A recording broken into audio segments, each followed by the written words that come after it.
ঘরোয়া দুটো উপকরণেই mango pudding.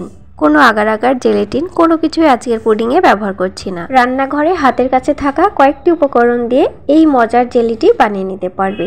তো চলো ভিডিওটি স্কিপ না করে দেখতে থাকো, চ্যানেলটি সাবস্ক্রাইব করার অনুরোধ রইল। প্রথমে উপকরণ হিসেবে পাকা আম লাগবে। এখানে 3 থেকে 4টে পাকা আম নিয়েছি আর সেই আম থেকে আমের জুসটা বের করে নিয়েছি।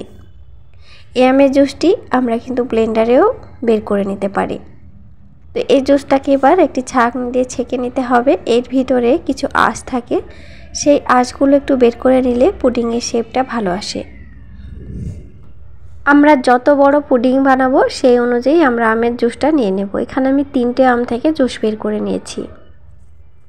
কাপের আধা কাপ পরিমাণে চিনি ব্যবহার করছি। এই আমগুলো ভীষণ মিষ্টি, তো এখানে মিষ্টিটা স্বাদ মতো দিতে হবে। আর পুডিংয়ে অতটা মিষ্টি হলেও খেতে ভালো লাগে না। গ্যাসের চুলাতে অলরেডি বসিয়ে দিয়েছি। গ্যাসের ফ্লেমটা একদম মাঝারি থেকে লো আঁচে আছে। 2 থেকে একবার বলক উঠে যাবে তখন 4 চামচে 2 চামচ কর্নফ্লাওয়ার গুলে দিয়ে দেব। প্রথমেই বলেছি বাইরের কোনো উপকরণ এখানে ব্যবহার করছি না। কর্নফ্লাওয়ার আমাদের রান্নাঘরে প্রত্যেকের ঘরেই থাকে। এবার কর্নফ্লাওয়ার দিয়ে 1 থেকে 2 বার বলক উঠিয়ে নেব। বলক উঠানোর পরে দেখো ওপরে বেশ একটু বুদবুদ আর ফেনা ফেনা হয়ে গেছে। যে পাত্রে আমরা পুডিংটা বানাবো সেই পাত্রে এবার ছাঁকনি দিয়ে ছেঁকে নেব।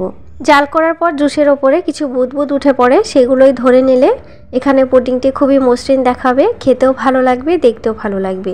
তো আমি এই পাত্রে পুডিংটি সেট করে নেব। প্রায় 20 মিনিট অপেক্ষা করলেই পুডিং রেডি হয়ে যাবে। আমরা এটাকে নর্মাল ফ্রিজে রাখতে পারি, আবার ডিপ ফ্রিজেও রাখতে পারি। তো বেশ 15 থেকে 20 মিনিট পর দেখো পুডিংটি মোল্ড থেকে কত সুন্দরভাবে বেরিয়ে আসলো। বাইরের বাড়তি কোনো উপকরণ ব্যবহার না করে এত সুন্দর পুডিং বাড়িতেই বানানো যায় আজকের রেসিপিটাই সেটাই তোমাদের সাথে শেয়ার করলাম। আশা করি আজকের পর থেকে আর বাজারে পুডিং কিনে খেতে হবে না। আর এটা পুরোটাই পিওর ম্যাঙ্গো পুডিং। আমাদের বাড়িতে প্রত্যেকেরই বাচ্চা থাকলে এরকম ম্যাঙ্গো পুডিংয়ের আবদার প্রায় চলে। তো বাড়িতে ঠিক এইরকমভাবে আমরা বানিয়ে দিতে পারি, তারা ভীষণ খুশি হবে। দেখো কত সুন্দরভাবে পুডিং তৈরি হয়ে গেছে। আর এই পুডিংগুলো একটুও ভেঙে যাবে না, একটুও গলে যাবে না, একটুও কিচ্ছু হবে না। দেখো কত সুন্দরভাবে গোটা গোটা থেকে যাচ্ছে। তো বাড়িতে অবশ্যই আম দিয়ে এরকম পুডিং বানিয়ে নিও। আর আজকের ভিডিওটি তোমাদের কেমন লেগেছে আমাকে কমেন্টের মাধ্যমে অবশ্যই জানিয়ে দিও। আর চ্যানেলটি সাবস্ক্রাইব করে দিয়ে পাশের বেল আইকনটি অবশ্যই প্রেস করে দিও। ফিরে আসছি আবার নতুন কোনো এপিসোড নিয়ে।